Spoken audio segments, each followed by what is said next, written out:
ये दुनिया में बहुत भूमिका होला। माई बाबू, भाई बहन, मियाँ बीवी, एकरा में सबसे बड़ा भूमिका होला माई बाबू के, जे हमरा के जन्मा के इतना बड़ा पैदा करके कैलस। अंगुरी पकड़ के चले सिखौलस, बोले बतियावे सिखौलस, पढ़े लिखे सिखौलस। ओकरा के सेवा जरूर करे के चाही।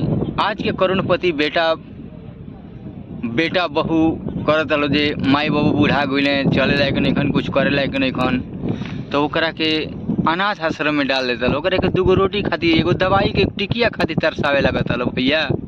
तो हमरा कहे के इच्छा भैया बा जे आजकल के ज़माना में सब निस्वार्थ हो गइल बा, तो ओकरा के निस्वार्थ मत बुझा भैया। सब सुख माई बाबू के सेवा में ही बा। माई बाबू पीठी पर हाथ ध दी, आशीर्वाद देवी दी, तो दुनिया में तारा के कौनो ताकत, कौनो भूत प्रेत, दुनिया जहान केहू ना रोक पाई। लेकिन जब तक माई बाबू के सेवा ना करबा, कुछ ना करबा, तो तारा जिंदगी में दुखे दुख मिली।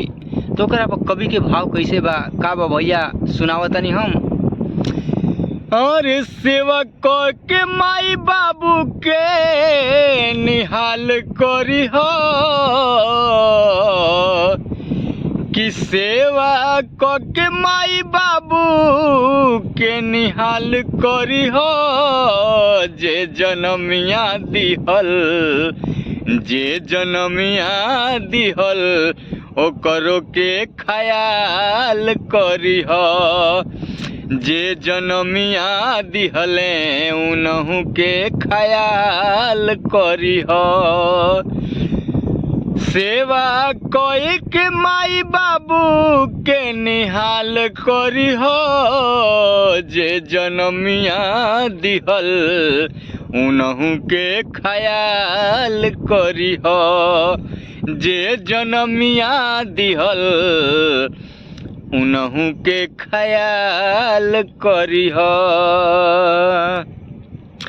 अरे बड़ा रे कठिनवा से तोहरा के पोसले, दिहल ना सुख खाली दुखवे परोसले। बड़ा रे कठिनवा से तोहरा के पोसले, दिहल न सुख खाली दुखवे परोसले। हो दिहल न सुख खाली दुखवे परोसले।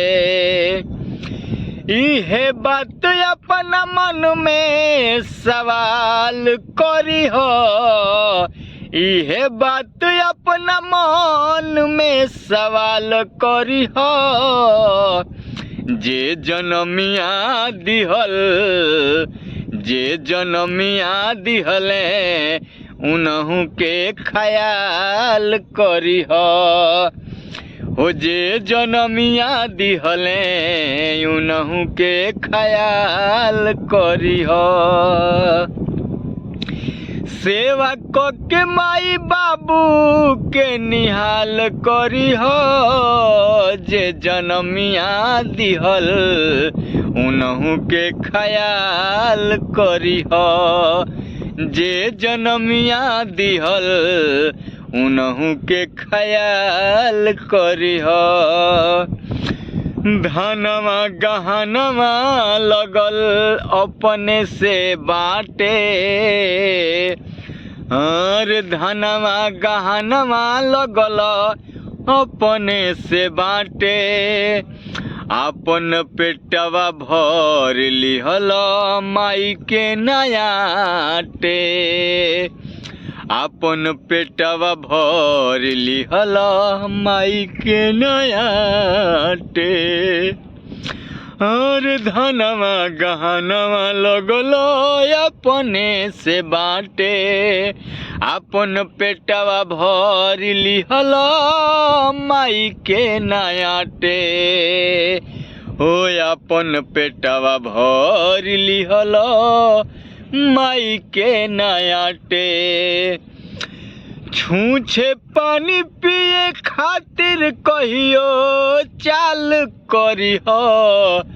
छूछे पानी पिए खातिर कहियो चाल करी हो, जे जनमिया दिहल उनहु के ख्याल करी हो, जे जनमिया दिहल उनहु के ख्याल करी हो। सेवा क के माई बाबू के निहाल करी हो, सेवा क के माई बाबू के निहाल करी हो, जे जनमिया दिहल उनहु के ख्याल करी हो, जे जनमिया दिहल उनहु के ख्याल करी हो। अरे माई बाबू के रोआ,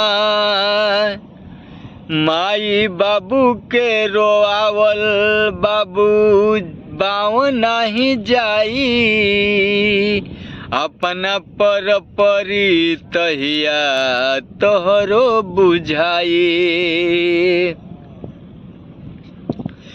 माई बाबू के रोवल बाबू बाव नाही जाई, अपना पर परी तहिया तोहरो बुझाई।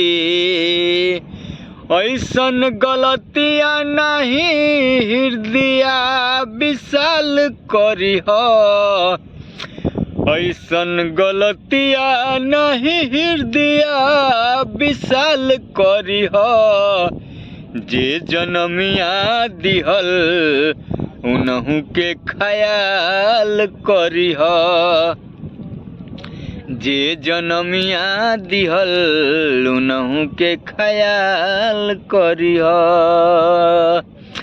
सेवा क के माई बाबू के निहाल करी हो, जे जनमिया दिहल जे जनमिया दिहल उनहु के ख्याल करी हो, जे जनमिया दिहल उनहु के ख्याल करी हो।